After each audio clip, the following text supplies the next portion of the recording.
You can sense the intensity as they await the arrival of the Tennessee team here at Neyland Stadium.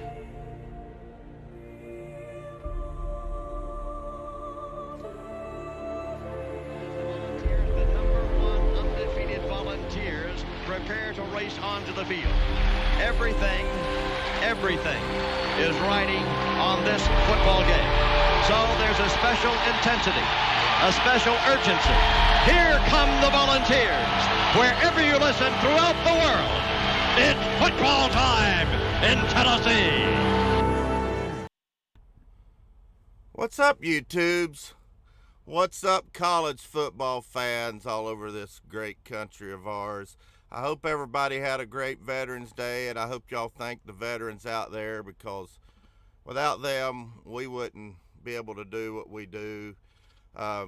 Thought I'd go live today on Tuesday. I'm trying to get more regular on my scheduling for my live shows than I have been, but from those of you that don't know, I was in a pretty bad truck wreck about a month and a half ago, and due to getting all the insurance stuff settled and getting in my new truck and really liking my new truck, excited about that, but old Catfish is still banged up. I'm still in a lot of pain on my upper shoulders and back, and got some nerve problems going on, and I just can't sit as long as I used to. I used to be able to drive all day long and just keep on trucking down the road and hammer down in the hammer lane, but I'm getting old. I'm almost 50, so what's that Toby Keith song? You ain't as good as you once was, but you're good once as you ever was. Well, that's going to be my new theme song. So I appreciate y'all tuning in. I see the live chat is really going, and I couldn't do it without you. I may be in a lot of pain, but y'all really helped me out there, and I wouldn't miss doing this for the world. And I'm going to be trying to holler out some of the people in the live chat if I can. With this call board program that I have on my laptop, it's not as easy to see the live chat like you can if you're just going live, but I'm running this OBS program, and then I'm watching the call boards, and so I can't see the live chat like I want to. But this show is sponsored by Allied Oil and Tire, with locations in Omaha, Des Moines, Wichita, Kansas City, and Joplin, and I use the Joplin location. Go see Brett Black. Sometimes he'll pop in and out of the live chat, so if you're out there, Brett Black, I appreciate it. The phone lines are open. I'd love to hear from you guys. This live show, I was talking to Couch Coach. He's on hold, but I was talking to him several times over the last few weeks. This show is so much better when we get to hear from you guys. My opinion is one thing. Couch Coaches, Uncle Lou, and if y'all didn't see my show where Uncle Lou was my guest host last week, man, that was a fantastic show. We got a lot of great callers. We even had Delusional Paul, and needed your popcorn. Uncle Lou let him have it a little bit, but I see we got a super chat. Shane Bentley, he's always good for a super chat, and that really means a lot, because it costs a lot of money to put this show on. This phone board, my dedicated number, and everything that goes along with it, it costs money. Every show it costs me a little bit, and I really appreciate it. It helps me be able to put it on, and Allied also helps out, so I appreciate all the super chats and all the live chats out there. Everybody tuning in, I really appreciate you guys. I say it all the time. For those of y'all that are new, this show has really helped me out personally, and that's why I do this show. I've suffered from depression in the past, and I was taking Zoloft pretty regular, and I haven't had any Zoloft since about this time last year, and I owe it to you, the fans. That's what this show is built upon, is you guys. So we got some open lines. We're going to talk about all kinds of things today. I've said this before. We've had some Bite Me shows. Bite Me Wednesday used to be a show on Sporting News Network or radio, And Papa Joe Chevalier was one of my best on-air personalities, and he had a Bite Me Wednesday where you could call up and give a bite me to whatever it is in sports that you wanted to, whether it be your coach, your quarterback, whatever, referees. You know, everybody's got some things that kind of get under their skin, and you can kind of say, this is what's bothered me, and end it with a bite me. So I appreciate that if y'all want to call in and talk about that. We're going to go over last week's games. My Vols won. How did your team go?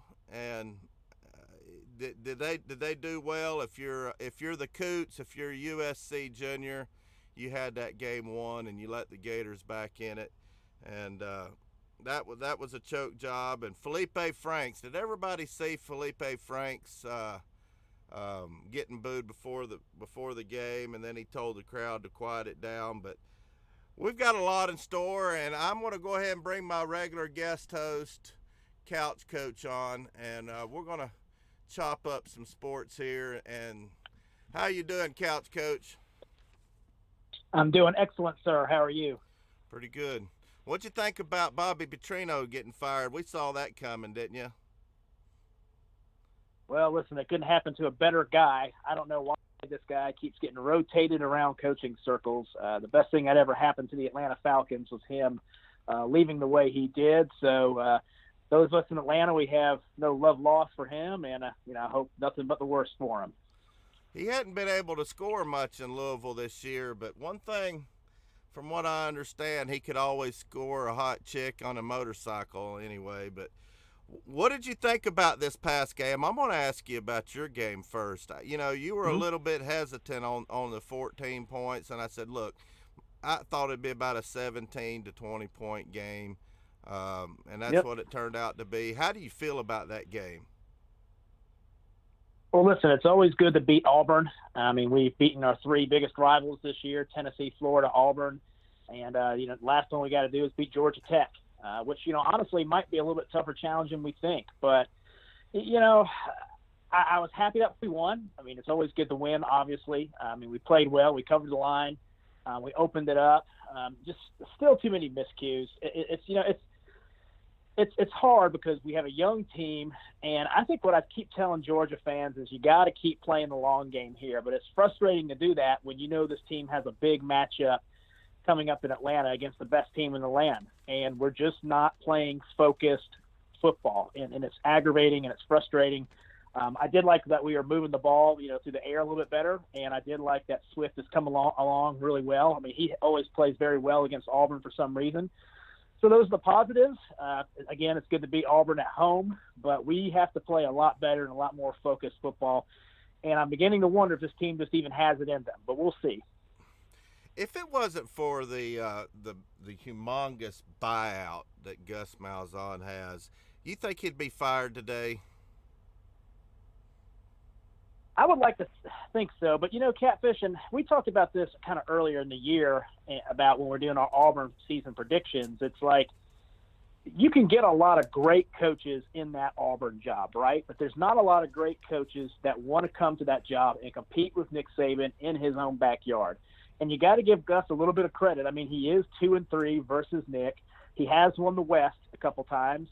And so he's good enough to make Auburn fans think twice, right? Now, I think the 7-year deal that they did was absolutely ridiculous. But, this is just what Gus brings to the table. He's an 8-9 win coach, and every third, fourth year he's going to have a great team that will win the West and get into the SEC championship game. And it just kind of seems like Auburn fans are kind of in that mode where we were with Mark Richt, where they're just happy to just kind of be stuck in that middle piece there. And I know that there's some Auburn fans that's frustrated, but if you're that frustrated, why give the guy an extension? So I'm not really sure what the answer is in Auburn right now. I don't know either. You're right. It's kind of a tough place to go. I mean, it's a prestigious program in the best conference in all of college football. But with Nick Saban there, that makes that job that much more unattractive to a great coach that wants to be there. You might be able to get a hot shot up and comer that think he can take the world by the tail and do something. But it's hard for a lot of coaches out there. I was thinking about some of the coaches that might be on the hot seat, and I thought if it wasn't for that buyout, he's definitely on the hot seat. I don't know how Carolina fans are right now, but Muschamp is kind of mediocre. He hasn't been able to get them over the hump, and I don't know how. I don't know. We don't have very many Vandy fans, but Derek Mason, that job is what it is. It's kind of a stepping stone job. But those are about the only three coaches in the SEC that would be on any sort of hot seat. Of course, we had a lot of turnover last year, and that's why we don't have more coaches on the hot seat, because the teams that are doing pretty bad are in their first year with their coach, so they're not going to pull the trigger there. But anyway, what about Muschamp? I know you give South Carolina a lot of grief over the years. Any other place, he would definitely be on the hot seat. Would you consider Muschamp on the hot seat if at South Carolina? Not this year. And look, I mean, I know Carolina fans are getting frustrated, but again, I've had this conversation with South Carolina fans before, Carolina Jackpot, other people. Look, Steve Spurrier, as great of all the things that he did there, right? And he's you could probably say he was their best coach, or one of their best coaches ever. Mm-hmm. He also ran that program right into the ground when he quit recruiting up there. Spurrier is one of these guys that believe that, well, I can win with my scheme all the time, and to his credit, he was able to do that a lot. But newsflash, you got to have great players to win. When he was winning early part of this decade, he had great players. When he quit recruiting, South Carolina went into a ditch, right? Mm-hmm. And so I think Carolina fans look, Will Muschamp is who we're going to get, right? I mean, who else is going to come in? They tried to go for Kirby. Kirby was using that as a leverage job to get Georgia, right? So South Carolina does have good facilities, and there's, better talent in that state than you think. But I just think with Muschamp, he's just behind the 8 ball with Dabo there. I mean, when you look at Clemson and you look at South Carolina, just the talent differential is just it's a gap there. And so I think what's frustrating with Muschamp is his inability to recruit and get good players and develop them, and to at least be competitive with Clemson. So that's where he's got to be the next year or so, because if he keeps getting blown out, South Carolina fans are going to get tired of that. Yeah. Well, we've got a caller coming in, and we got some open lines. This show is built on you. We want to hear from you, the fans. Don't be nervous. I'm talking to you, whoever's sitting on the couch, the wife's cooking dinner, and say, please take out the trash. Yell back at her that Catfish is on YouTube, and you'll do it after dinner. So call in. I want to hear from you guys, and if you like what you're seeing, hit that like button. If you don't, hit that thumbs down button, and don't forget to subscribe. And I've got an announcement to make. I bought a pretty expensive program. I mean, it was several $100s. That's going to allow me to do simulcasting up to 5 different platforms at once. I've been trying to do a YouTube-specific live chat, but with my schedule the way it is, it's really hard to schedule that, because I've got to find a place to park, and internet is a big thing as far as making sure I have enough internet to push this live stream. So I'm going to be doing some private testing on this new program over the next few weeks to see if cellular internet is capable of pushing Facebook and YouTube at the same time. So be looking for that coming down the pike. And we're going to go to the callers. We've got 2 or 3 calling in, but we want to hear from you, and we've got a lot to talk about. We've got a good friend of mine, and everybody knows him, Small Vol. He's on the line with us. How you doing, buddy? Hey, Catfish, how's it going? I'm doing good. How about you? Trying to make it. School is kicking this semester, but I'm getting through it. I just wanted to come on and tell everyone that I'm doing better. I know that people have been wondering about what's been going on with me lately, why I haven't been on YouTube lately. But if anyone doesn't know the story, Catfish will tell you. Yeah, no, I told Small Vol, he had him a little girlfriend, and she was an Alabama fan, and I said, Alabama fans, they're bad news. And So I was right, he was wrong, but he was head over heels, and I turned out to be right. But it put on Small Vol in a little bit of a tailspin. But he's back on top. You're back on the radio at Jacksonville State University, where you're going to school, and we love you here on the Volunteer Roadshow. So you did say I appreciate it. you did say you're getting good grades, aren't you, buddy? Yes, sir, absolutely. I got always this semester so far, so I'm trying to finish strong. Finals week is coming up in a couple of weeks. Got to maintain that 4.0. So. Yeah, you gotta keep your grades up, so that way you can get you a good job on ESPN and be able to get me season tickets to see my Vols play every Saturday. Absolutely. As I gave you your first big break, you ain't forgot that, have you? Oh, heavens no. Heavens no. I always knew that you gave me my first break. You did the Do It for Garrett video, and that video, it could have been a lot more viral if you had a lot more subscribers. But, hey, it did do a good job. It got over 1,000 views. But if you haven't checked out the Do It for Garrett video, I highly recommend you go check it out. Yeah, it's a great video. Well, let me ask you a question. What'd you think about our Vols this past Saturday? Oh, man, I was ecstatic. The fact that we beat literally a top 25 team at home, and we haven't done that in God knows how long, and it was almost a top 10 win. Granted, Kentucky was number 11, but still a win over a top 25 team is absolutely what we need for this program to build on and get recruits to come in.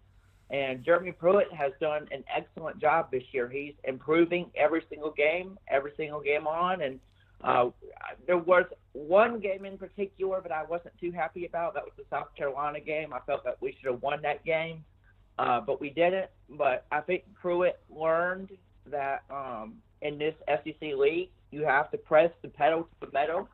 And that's what he did against Kentucky is he pressed the pedal to the metal and didn't let go of the gas. And that's what Tennessee lacked in the South Carolina game. I didn't see much of that with the Kentucky game at all. I thought our defense played spectacular.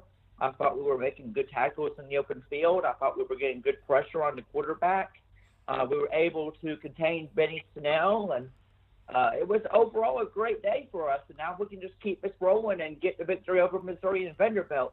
Do you realize, Catfish, if we win out, we'll be 500 in the SEC for Jeremy Pruitt's first year as head coach, and plus we'll have a winning season under his first year at Tennessee? You know what else that means if we win out? That means that the whole world... We get to go to a bowl game. That something more important than that. That means the whole world gets to see what a genius I am, because before the season I said we were going 7-5, and we've got a chance to do it. But before I let you go, for those of you that don't know Garrett Smallvall, he's got a YouTube channel. Go check him out.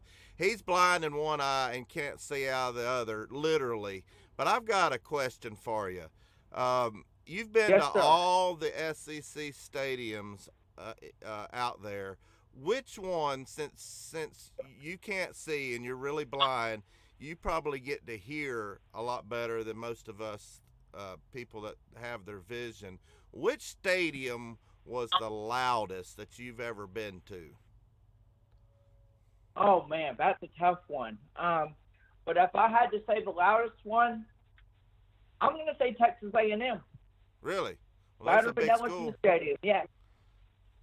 Oh, yeah. Texas A&M was probably the loudest I've been to. It's either between them or LSU, but LSU was so long ago. It was in 2010 that they didn't have the expansion of the stadium when I went there last time. So I'd have to go back to LSU again, and hopefully I will be able to when Tennessee plays against them. But if you're talking about as far as the original 12 SEC stadiums, it would be LSU, but with Texas A&M added to it, Texas A&M is a little bit louder than the LSU one, if you ask me. Which game did you go to with Texas A&M? 2016 Tennessee. Oh, man, Texas that was a heartbreaker. I know, it sure was. Right to overtime. When Armani Watts made that interception in overtime, that was the loudest it had been all day. Yeah. Well, Small Vol, I'm glad Oh, you yeah. called in. I've got a couple other callers, and you take care. You keep your grades up, and no more dating Gumps. They're Yes, off sir. limits. Absolutely. You need to do it. If you date another Gump, I'm disowning you. All right, buddy. All right. Sounds good, bud. All right. See ya. See ya. What do you think about that couch coach? Got him a Alabama girlfriend. That's bad news. That was trouble from the start, wasn't it? Yeah, he might need a group intervention on that one. Well, we're going to go to the phone lines, and before I do, we've got Caleb on hold, and I'm going to be right to you. I'm going to try to take this time to do some shout-outs if I can. It's not easy to do, but I'm going to go through, and hopefully I don't miss anybody. I probably will. Space Mountain's in here. He's always here. Gate City Blue Devil. Buddy, it's not looking like I'm going to be able to go to the Missouri game, but I still don't know. I'll know more tomorrow. NS Train Boy's in here. Slim Mosley, he's always in here. Dean Wilcox Jr., TN Vol 09er. All you guys are regulars. Michael Rector, Aeromedical 67. He's been supporting me since I started last year. I've only been doing this a little over a year, and it's done way better than I thought. George is always in here. Great George, Florida fan. Shane Bentley with the super chat. Great Georgia fan. Let's see anybody else. Of course, Small Vol. Matt's 7397's here. Let's see. I see Space Mountain says that Felipe Franks can bite me. So I guess the Gator fan didn't like that. Let's see if there's anybody else new in here. Joshua Simmons, good Georgia fan. He's always here. Let's see. I'm skimming through here. Ryan Schrick, crying Ryan. He's here. I am El Nino says Pruitt should be SEC Coach of the Year. Steve Holland, Dennis Wilson, Andrew Odom, great Alabama fan, and of course Squid Tard. He does some great videos. KBT guitar covers. He's got some good videos. Y'all need to go check him out. Check out his comment, What's Up Catfish. If you click on his icon, it'll say go to channel. Go subscribe to him. Good Tennessee fan. College football talks in here. He's always here. Trey Moust is in here. Hannah Morrison. She says she's a Gump checking in. Oh, let's see. I think I got them all. I probably missed a few, but I appreciate all of you. But I'm going to go to the phone lines. Let's take another call, Couch Coach. Got Caleb. You're on with Catfish and Couch Coach. Says you want to talk some football. What you got? Yo, what's up, Catfish? Not much. How about you? I'm doing pretty good. I was hearing y'all last stream about the Kentucky game, and I was going to try and get on, but my phone was dead, so I was on my PC. So I had a couple issues with – I'm a Tennessee fan, obviously, but I had a couple issues mainly during the third quarter when Kentucky had the ball and they were going to score. Mm-hmm. I didn't like how the defense was playing. They were kind of playing like kind of easy. Kentucky was getting some passes in. I didn't really like that. However, in the fourth quarter, they did clean that up, got some fumbles, and then, everything was good and we won the game. With the South Carolina game, I feel like it was more we didn't have enough depth, and you could really see in the South Carolina game.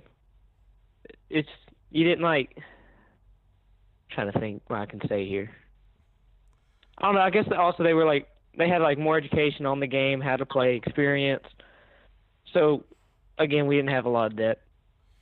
Well, I think. However, I think I think on the South Carolina game, we were playing decent in the first half. It's just almost like we went into the locker room and forgot to come back out. That's what it seemed like to me. To answer your Kentucky question, I think there were some lapses. But even your best teams are going to have some lapses. I was overall I was thrilled with our performance. At least we played. at least 3.5 quarters anyway. I mean, we could have let that momentum of our turnovers get away from us like we've normally done this year or the last couple of years, but we were able to get it right back on defense, and I was super proud of that. Our run defense kept Benny Snell in check, but I think Benny Snell was getting worn down. I don't want to put too much stock into our defense on that.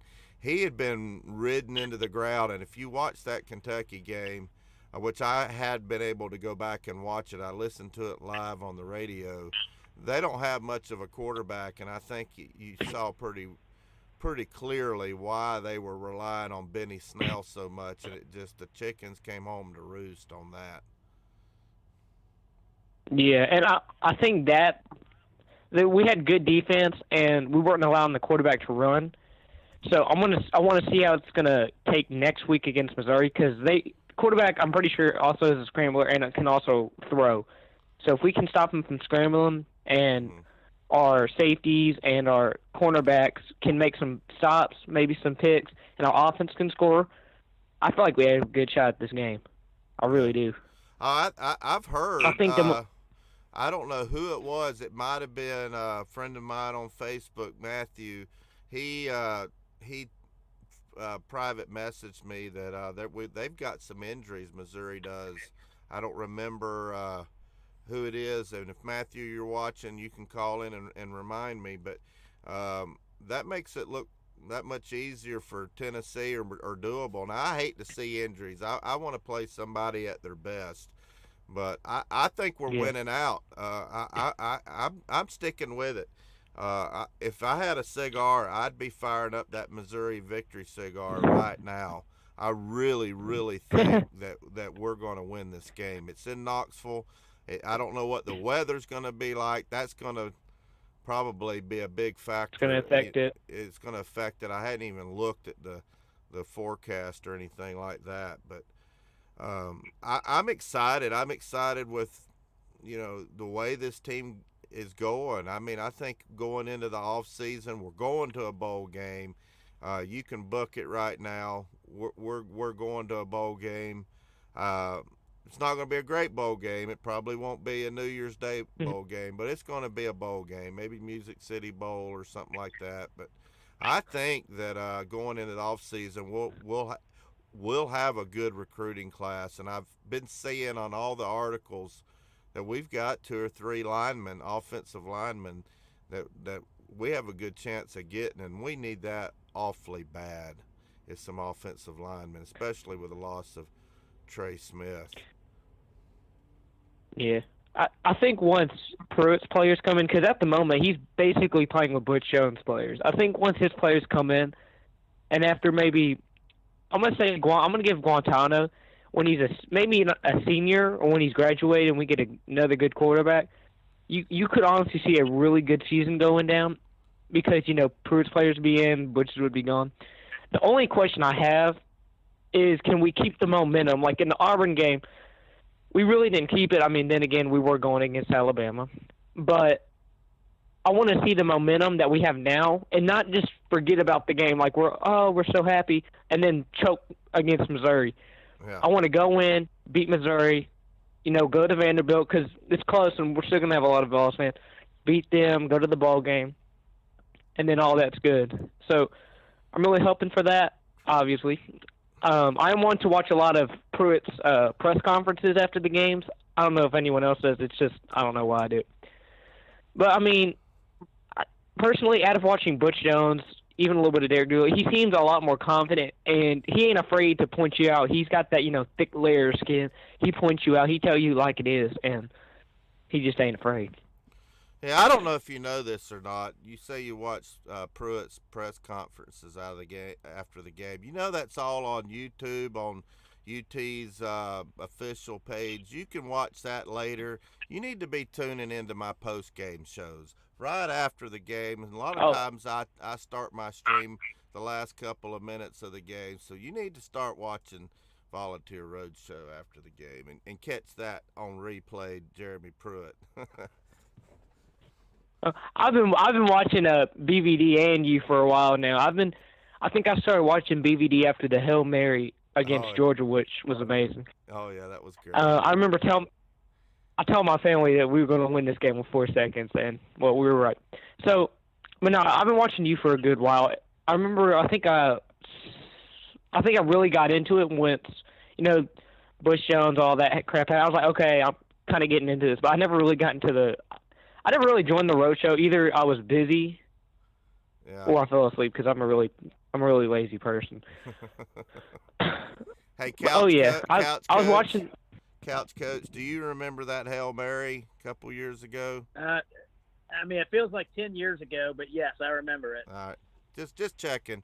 I still remember good old Bob Kessling. I can almost say it word for word. I've watched it so many times. Like it's one of my favorite moments because I ain't that old, so I haven't been here most of the time when Tennessee was that dominating performance like they were. But hopefully, Pruitt, I'm really rooting for him to, rebuild this team, brick by brick, champions of life. You already know. Well, let me ask you a We're going to question see if Pruitt. before I let you go. I've got a couple on hold. This is Bite Me Tuesday. Is there anybody in the college football world that you want to give a bite me to? Now's your chance. The moment, I don't think so. You always have the default of Alabama, just Nick Saban in Alabama. You could do that one. Nick Saban can suck my ass, honestly. I like Nick Saban as a person. Alabama as a head coach, he's pretty good, but he can suck my balls, and I will not feel sorry. All right. And I know he loved it. I appreciate it, buddy. We're gonna go to the calls. We've got a boring week this week, Couch Coach. There's not a lot going on. The best game probably in the SEC is that Tennessee-Missouri game. I mean, you got Alabama playing the Citadel. I think they're favored by 50-something points. This is the week that if your team is favored by 20 or more points, they're probably a very good team playing a very weak team. This is the week that the default, if you don't know which way to go, take the points because a lot of your better teams are banged up. They're going to be resting their players, and they're probably not going to cover. I don't see Alabama covering that 50-something points because they're probably going to play that third-string quarterback most of the way, and same way with Georgia. Y'all got UMass. You're probably going to be putting in a lot of rotations. How much are y'all favored by? It's a bunch, isn't it? Yeah, we're favored by 44. Yeah, I'll take UMass on that one. But we're going to give our official picks. What do you think about that, taking the points this type of week when you're coming down to the end of the season? I just stay off those games entirely. I mean, they're just a waste of time. I mean, and I'm sure we'll talk about even the whole point of even having these games kind of, in the end. I mean, it's obviously all these teams are trying to use the schedule to their advantage and rest up and, get any kind of advantage they can, which, I can't blame the coaches for that, but it certainly doesn't reward the fans by having these just awful games. And, so.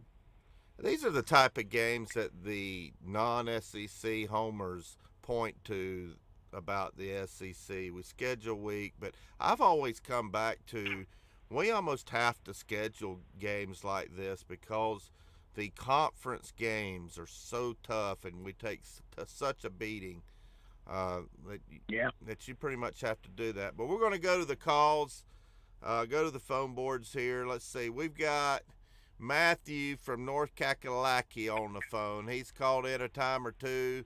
How you doing? You're on with Catfish and Couch Coach. Well, I'm doing all right, Catfish Couch Coach. How about y'all? Doing excellent. Holy cow is what you said the last time you were on here. yeah, that was I would say that was a big win, man. That definitely put us to what I could say we could win out. We could win out when, we're at the beginning of the year. We're going to win out. Yeah. Oh, yeah. We're going to a bowl game. You know why we're winning out? Because I'm a genius. That's why we're winning out. I said we was going 7-5. and that's what we're going to do. What you got on your mind? Yeah. Well, I just was watching the playoff committee deals, and well, not much changed. There's still Bama, Clemson, Notre Dame, and Michigan. They're still in, man. Let me ask you a question. Do you have a Pilot or Flying J near you? What? Do you have a Pilot or a Flying J truck stop near you? Because if you do and you drink coffee, you have got to get you some Pilot Flying J coffee. It is the best on the road. I'm taking me a sip right now. I don't think I do. I've got a QT near me, but that's about it for big chains. Well, what about a Bite Me? You got anybody you want to give a big old Bite Me to? And before you do, I saw a comment a while ago about from Joshua Simmons, and we had a super chat, I think, from College Football Talk. I appreciate it. Joshua Simmons wants to know if Tennessee is going 15-0 next year. You bet your hind end we're going 15-0. I promise you that. And I see my cousin Deb Marie from Bossier City, Louisiana. She's in the house. Say hi to my cuz. But what you got? Anything bothering you? We got to have a good Bite Me. What's your Bite Me for today? Oh, man. Well, I'd say the whole Alabama football team, man. They just win too much. You know what I'm saying? They win all the time, and eventually it'll run out. Yeah, when Saban I do leaves. believe I say this all the time. Nick Saban's not going to be there forever. Now, they might go and try to get Dabo, but it'll run out eventually. Yeah. It's going to run out. And the Georgia Bulldogs are the ones that are going to put them out of their misery, just so you guys know. Oh. Let me ask you a question, Couch Coach, and I appreciate you calling. That leads me to a question. Thanks, Matthew. I'm going to go grab another call, but I've got my battery on my laptop's going dead, and I appreciate you calling, but we got about 10 or 15 more minutes of this show. But what do you think? I asked Uncle Lou. I don't know if you watched the show with Uncle Lou. Can Alabama be beat, and what does Georgia have to do it, and can they do it? I know everybody can be beat, but tell me what the recipe is in your opinion. Well, I think it's a combination of Georgia playing their best football at the right time and Alabama kind of winding down, which, to be fair, I think they are kind of winding down. I mean, this is the last great defense they're playing is Auburn, and I don't know if Auburn's a great defense, but, I mean, they got beat up a little bit against, the LSUs and the Mississippi State. Now, they're still winning those games by 20 points or whatever, but they're, those are two really good defenses they played. And I thought at the beginning of the season, I'm like, listen, Alabama's got to play LSU, they got to play Mississippi State, they got to play Auburn, and then they got to play Georgia. So, that's a tough slate for anyone, even for an Alabama. So I think that's part of the equation. I think the turnovers are part of the equation. I think the special teams are absolutely a part of the equation. And I think it's how you play them on offense. I think Georgia's receiving core is right up there with Clemson or anybody else in terms of being able to spread them out. The biggest question mark, and this is forever the question mark, and it may never be right with this guy as our coordinator, is can Jim Chaney spread these guys out, stick with that game plan, and get our speed personnel in space? Because if we do that, we got a really good shot at beating Alabama. If we try to line up and play old man 1975 football like LSU did, Alabama's going to shut that down and absolutely wax us. So what's the answer? Well, the answer is to spread these guys out, get the ball to Nada, get the ball to Robertson, get the ball to our playmakers there, and see how it goes. But at the same time, our front seven on defense is nowhere near Mississippi State's. I mean, Mississippi State's defense, the defensive line in particular, I thought played a fantastic game Saturday. And it won't show on the scoreboard because Fitzgerald's such a freaking bum. But, yeah, I mean, like, if we had their defensive line, that's the equation. But I think if you ask me right now, if we played them, it would probably be about a 38-27 kind of game. I think that, we would keep it close. I don't get the sense that they're going to blow us out. I think a lot of people think that. I don't get the sense that's going to happen. But I do think it's going to be a tough game. But it would take all those combination of things and all that stuff coming together at the right time for Georgia to win. But otherwise, you got to favor Alabama. Well, if they have to rely on their kicker, they better be worried because they don't have a kicker. I mean, they didn't even automatic extra point with their kicker. That's the one big glaring weak spot is the kicking game. And the typical Gump says, well, we don't need a kicker. We're so good. When you start getting into the SEC championship game, injuries start piling up. And believe it or not, going into the SEC championship game undefeated, that's a lot of pressure. If you don't believe me that there's pressure going into a championship undefeated, just ask Tom Brady and Bill Belichick what going into the Super Bowl undefeated. Yeah. There was a lot of pressure, and those are pros. Those guys get paid millions of dollars, and these are kids. There's got to be pressure on these kids to perform, and you might be sitting in a good place to knock them off. Yeah, well, and not only that, but, you have to – if you look at Georgia and Alabama in those two SEC title games, they haven't been blowouts. The only time Bama's really blown us out was 2015 when Grayson Lambert was our quarterback, right? So people can say what they want to about Fromm, but Fromm is better than Grayson Lambert, right? Now, we probably need a little bit more out of him than what he's giving us. But the thing is you're right. And when you talk about those Patriot teams, especially that team in 2007, what people don't really know, too, is that team got dinged up, too. All those guys couldn't rest and things like that. And so, their linemen were kind of beat up with ankle injuries and some shoulder injuries. And so all that kind of stuff matters after a certain point. And I've always believed that it's always good to get a loss kind of in midseason or something like that to kind of get the crud out of your system, to figure who you are and then kind of move forward. And that can work against Alabama, but let's face it. Look, I have to assume that we can't until we can, right? Until my team can prove that they cannot blow 13-point, 11-point leads to these guys, I got to say that Alabama's going to win until we can prove otherwise. Yeah. Well, I just think that this may be a perfect storm to knock off Alabama. Y'all might be sitting in the catbird seat and can capitalize on it because everybody's going to have a bad game, and Alabama hasn't really had that yet.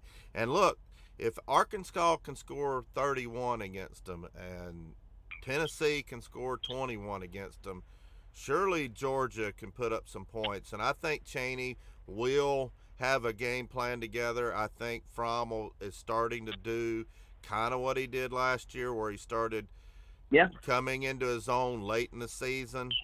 So anyway, we're going to go to a Gator fan, one of the biggest Gator fans that watches me, and he's pretty happy. I talked to him after the Florida victory on Saturday, but Crying Ryan, Crazy Ryan, whatever you want to call him, he's on with us from Farragut, Tennessee. He's the I don't know how to put this nicely. Anyway, he's not on the smart side of his family. I don't know how he ended up a Gator fan. But anyway, how you doing, Ryan? I'm good. And, I appreciate you for not doing what you do to delusional Paul by having like a little pep talk with Couch Coach before you answer the phone with me. Oh yeah. Feel one day it's gonna get there to me. Yeah, but Paul, you gotta watch him. He goes off the rails, that Big Ten crap. But what you got? Yeah. That was a good comeback by your Gators. Yeah. I have a question for Couch Coach. Couch Coach, who's your bite me this week? My bite me this week. Ooh, that's a good one. I have to say I'm going to talk to my own head coach, Kirby Smart, for again trying to do something with Rodrigo Blankenship. I don't know what he thinks he's doing. He's not Les Miles. He's not, Boise State coach, right? He needs to quit doing the dumb trick plays. Just quit doing it. Just kick a regular field goal with the best kicker in the nation. Again, it's not something that cost us a game, but yeah, Kirby Smart's coaching like a moron with that kind of stuff. He just needs to quit doing that kind of stuff and just execute like a regular coach. Well, what's your bite me, Catfish, Ryan? you got any bite? My bite me, I got a couple. Well, go before it. I'd say bite me to all the Gator fans that booed Felipe Franks. That just ain't cool. I'd say bite me to Urban Meyer because he's Urban Meyer. That's a good one. And I say bite me to every Georgia fan who made fun of me. Well, you're easy to make fun of, Ryan. I heard. Yeah. Yeah, I get it. I get it, yeah. Who do you play this week, Brian? Idaho. Whoa. I don't know what's the point we spread play on that one. I have no idea. We play the Raging Potatoes. I don't know. I think we might want to start taking the points on that. I'm sure y'all are favored. I'm sure you are, but anyway. Start. Who's going to be your quarterback the first game of the season, Ryan? Who's going to be your quarterback? Next year? Yeah. Is it who I hope or who I think? Who you hope? Emory Jones. Emory Jones? Well, Yeah. we'll see. I mean, I've survived 2 seasons of Felipe Franks. That's enough. I'm tired of it. He played good for South Carolina, but consistency is missing. Couch Coach, if you could give advice to Florida Nation out there, or just what is your opinion of Florida this year? Looking at it from a Georgia fan, try to take your Georgia glasses off. How would you analyze Florida's season, the entire season up until now? Is it getting better? Is it getting worse from beginning to now? How do you see it going next year? Well, for this year, I think it's just year one, guys. Year one is year one. You give any kind of coach a mulligan there. Obviously, Dan has done a better job this year and has improved the team's overall win-loss record. He's still trying to get his own players in there. And, Felipe Franks is what he is. He's a placeholder for now until they can develop some of these other guys, or Dan can get his actual quarterback like a Dak Prescott kind of player that can really make that offense hum. Going into next year, Dan has to continue to just kind of hit it on the recruiting trail. I think that's one area that Florida can really improve in. And, he's just kind of behind the 8 ball with Nick and, Kirby in the East. And so he's really got to hit it there. And, the Florida schools just in general this year have really, really taken a hit between Miami and FSU. Florida can really capitalize on some of these schools kind of being down like this. And so it's really important for, I think, you guys to really hit that recruiting trail and get some good players, because you're not far off. It's just, I think it just is what it is this year. It's year one. Well, you brought up a point. I'm going to let Ryan go. Ryan, you're always a great caller. I still haven't mailed your Tiki Totem out. I've been real busy, but I am going to get it out to you the next few days. I appreciate you calling in.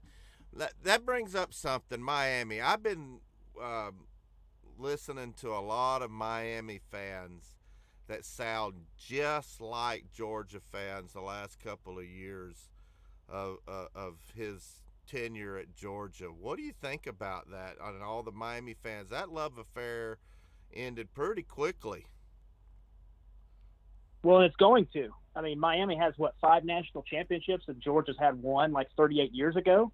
And, Georgia's in the Bible Belt, so they're going to, buy into the Mark Richt deal. And, Mark Richt had a lot of success his first 5 years in Athens. His first 7 years in Athens, I loved Mark Richt. From about 2008 on, I got frustrated with him. I felt like he wore out his welcome. And I got tired of Mark Richt a lot sooner than a lot of other Georgia fans did. I thought he got very comfortable. And that's kind of the issue with Mark. He just gets comfortable and gets set in certain patterns and certain ways, and he doesn't change. Like he hires – guys he likes as opposed to guys that are actually going to come in there and do the job.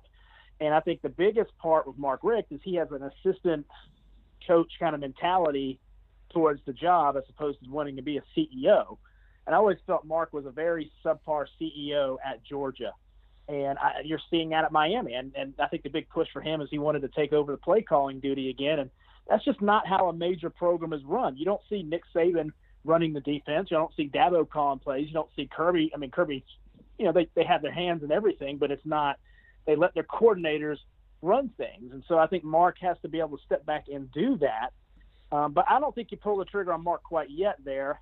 Because I think next year their team will kind of come together a little bit. But he's got to get that quarterback situation figured out. But, yeah, I mean, the Miami fans are going to get tired of that a lot sooner than the Georgia fans because, you know, they just don't have the patience. But I also think Miami fans need to come to grips with the fact that they're not going to win with the kind of program that they had back in the day where they were cheating and having all these thugs and, you know, that were running that program. They're not going to have that kind of program anymore. So they have to actually improve their facilities and things like that. And, you know, that's not the easiest job that Mark took on. I mean, they have a lot of things, you know, that working against them there. So I just think that they get talent, but Mark's got to be able to develop it or at least get it to another level, at least be like a Butch Davis type of guy who can, you know, build the talent base back up and maybe the next guy comes in and wins with it. But, yeah, if he keeps doing this, I mean, this is year 3 and he's lost 5 games. That's pretty bad. So Mark needs to get this figured out pretty quick. Well, we only got a few more minutes. My battery's running dead, but I'm going to ask you a quick question before I go to the next one. The over and under. Rick's been there, what? Is this his 2nd season at Miami? This is his 3rd season. 3rd season. All right. Over and under, not counting this year, 3 more seasons, and he'll be out at Miami. Over or under that if you were betting? Under 3 more, you said? Yeah. Over or under 3 seasons? I would have to say under. I think he'll be out of there by 2020. I personally think that Mark should have taken a year off after the Georgia job. But because the Miami job opened up the way it did, and that's his alma mater, he took it. And I know, like, a lot of the Miami players like Mark. I mean, he's a U guy. He played there. You know, they're giving him all that kind of stuff. But, you know, my biggest knock on Mark has always been, and this is what you have to have with any kind of head coach at any level, is the hunger to do the job. Yeah. And I think Mark has always been a person that's a good guy, and he wants to develop the players. He enjoys football, but does he have that passion and desire to, like, be the absolute best and dominate and just squash out a Dabo Swinney in the ACC? See, that's what you have to have. See, like a Kirby Smart, regardless of all his faults, Kirby has the hunger to build the Georgia program. Nick has the hunger. You know, Jeremy Pruitt, you know, he's going through his lumps first year, but you could tell he's got the hunger to want to be better. He wants to win, right? Yeah. And Mark, he's never had that. So I think that's the challenge there. Well, I agree with you. I think you're spot on that. You know, they had their glory days in the 80s and 90s down there in Miami. I don't know how much money they have. I know they've got to have some money and have some patience, but I just don't see him lasting 2 more seasons down there. I'm right there with you.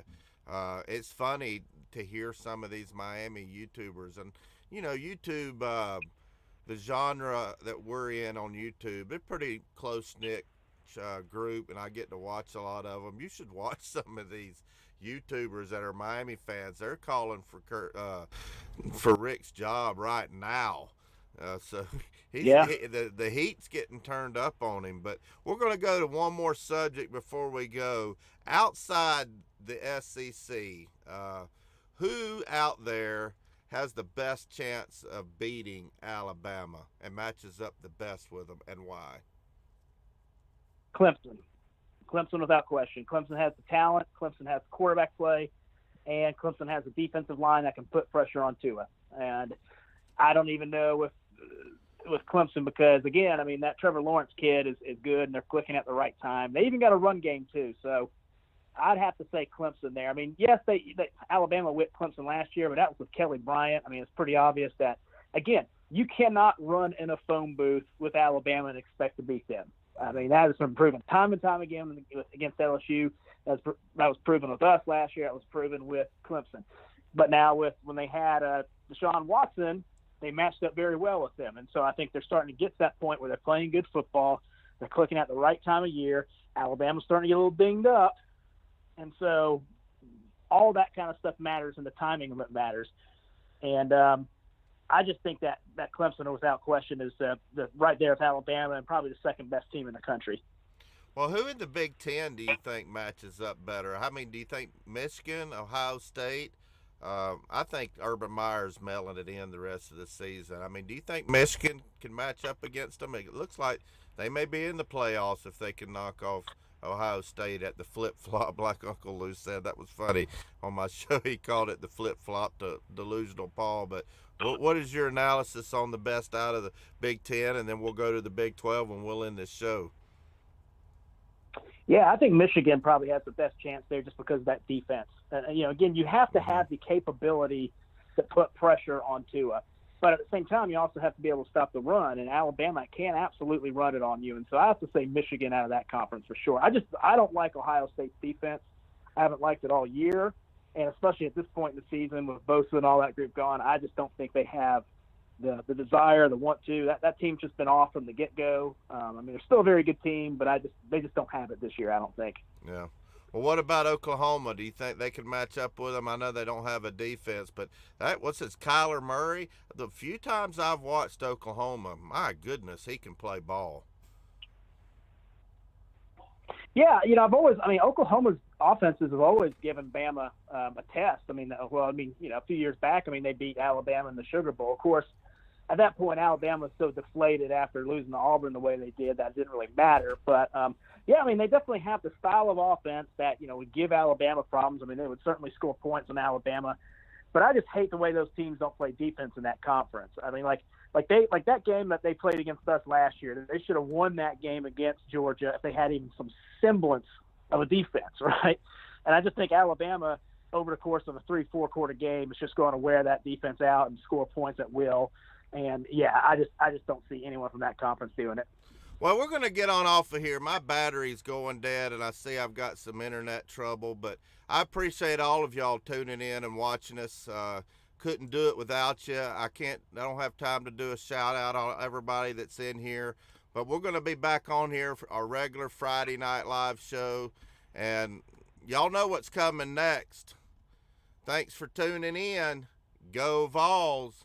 We're definitely going 7-5. I promise you that.